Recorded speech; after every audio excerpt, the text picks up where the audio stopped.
السلام علیکم۔ میرا نام شزہ ہے اور امید کرتی ہوں آپ لوگ سب خیریت سے ہوں گے۔ یہ واقعہ میرے ماموں کے ساتھ 2 سال پہلے پیش آیا تھا، تو یہ واقعہ میں آپ کو انہی کے الفاظوں میں سناؤں گی۔ تو آئیں چلتے ہیں واقعے کی طرف۔ میں ناصر، میں کسائیوں کے ساتھ کا میلے میں بکرے ذبح کرنے کا کام کرتا تھا اور رات کے وقت کا میلے میں بکرے ذبح کیے جاتے تھے۔ پیر اور منگل کی رات سب کی چھٹی ہوتی تھی اور رات 10 بجے کمیلے جاتے اور صبح 4 بجے گھر آتے تھے، اور کمیلے میں بہت سے روم تھے۔ ایک روم میں اور چوکیدار اپنا اپنا سامان رکھتے تھے، جیسے کہ کمیلے کی یونیفارم اور چھریاں وغیرہ، اور کبھی اس روم میں سو بھی جاتے تھے۔ ایک دن چوکیدار نے رات کو چھٹی کر لی اور اس رات کمیلے میں کام بھی بہت کم تھا، اسی لیے اس رات کمیلے میں کافی کم بندے آئے تھے، اور اس رات تقریباً 2 بجے بکرے آئے تھے۔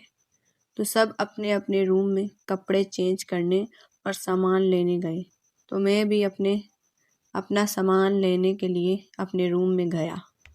جیسے ہی میں روم کے اندر گیا تو میں نے دیکھا کہ ایک عورت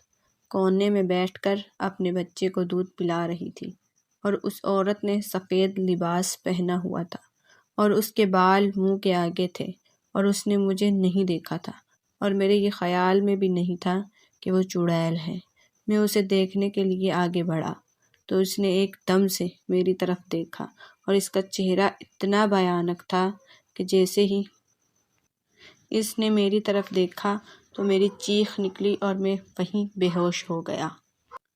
اور جب مجھے ہوش آیا تو میں ہاسپٹل میں تھا، اور سب یہی جاننا چاہتے تھے کہ کیا ہوا تھا، اور نہ ہی مجھے ان کی آواز سنائی دے رہی تھی اور نہ ہی مجھے سمجھ آ رہا تھا کہ یہ کیا بول رہے ہیں۔ اور میں اپنے گھر والوں سے بار بار یہی پوچھ رہا تھا کہ میں یہاں پر کیسے آیا، اور سب مجھے یہی بتانے کی کوشش کر رہے تھے کہ تم کمیلے میں بے ہوش ہو گئے تھے،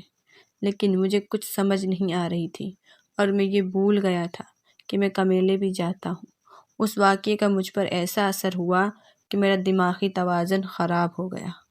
اور پھر میرے گھر والوں نے مجھے بابر نفسیاتی ہاسپٹل میں ایڈمٹ کروا دیا، اور 6 مہینوں تک میں اسی ہاسپٹل میں رہا، اور اکثر میرے گھر والے مجھ سے ملنے آیا کرتے تھے اور مجھ سے پوچھتے تھے کہ تمہیں کچھ یاد آیا، تو میں ان سے کہتا تھا کہ آپ جب بھی آتے ہیں تو مجھ سے ایک ہی سوال کیوں کرتے ہیں؟ تو اس رات جب میں سو رہا تھا تو وہی واقعہ میں نے خواب میں دیکھا، اور میں ڈر کر اٹھ گیا، اور میں نے دیکھا کہ پاگل خانے میں ہوں، اور سب مجھ سے پوچھنے لگے کہ کیا ہوا، اور میں سب سے پوچھنے لگا کہ میں یہاں کیسے آیا ہوں۔ تو ڈاکٹروں نے مجھے بتایا کہ آپ کا دماغی توازن ٹھیک نہیں تھا، اسی وجہ سے آپ کے گھر والے آپ کو یہاں چھوڑ گئے۔ اور جب صبح ہوئی تو ڈاکٹروں نے میرے گھر والوں کو کال کی اور بتایا کہ آپ کا مریض اب ٹھیک ہے اور آپ اپنے مریض کو یہاں سے لے جا سکتے ہیں، اور فوراً مجھے میرے گھر والے وہاں سے گھر لے آئے اور مجھ سے پوچھا کہ آپ کے ساتھ اس رات کیا ہوا تھا، اور وہی منظر میری آنکھوں کے سامنے آ گیا، اور پھر میں نے کپ کپاتے ہوئے انہیں وہ کمیلے کا سارا واقعہ سنایا، اور پھر اس دن کے بعد میں نے کمیلے جانا چھوڑ دیا اور میں نے فروٹ چاٹ کا ٹھیلا لگا لیا۔ امید کرتی ہوں یہ واقعہ آپ کو بہت پسند آیا ہوگا۔ ایسے ہی واقعات سننے کے لیے ہمارے چینل کو سبسکرائب کریں اور ویڈیو کو لائک کریں اور بیل آئیکن ضرور پریس کریں تاکہ اگلی ویڈیو کا نوٹیفیکیشن آپ تک پہلے پہنچے۔ اور اگر آپ کے ساتھ بھی ایسا واقعہ کوئی پیش آیا ہے تو کمنٹ میں اپنا واقعہ شیئر کریں تاکہ اگلی ویڈیو میں آپ کا نام لوں، اور اپنا خیال رکھیں، اینڈ اللہ حافظ۔